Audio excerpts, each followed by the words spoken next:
Sveiki, mėlyjeji, šitas įrašas bus labai trumpas, tokio informacinio daugiau pranešimo, nieko aš per daug jame jums kariško nepasakosiu.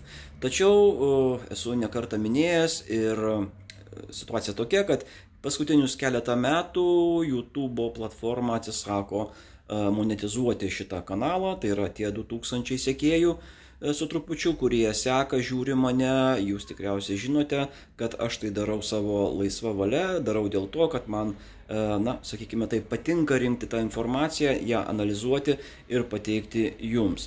Taigi visa tai, ką jūs matote ir dar matysite šitame kanale, jokios tiesioginės naudos, jokios tiesioginės paramos aš negaunu ir naudos man tai neatneša.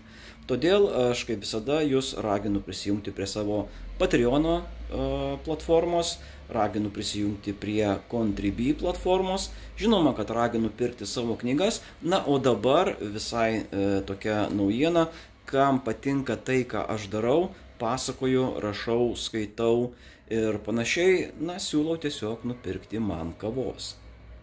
Matysite informaciją visą pateiktą komentare, matote informaciją pateiktą štai čia ekrane. Susitikime prie to puodelio kavos. Ačiū ir iki.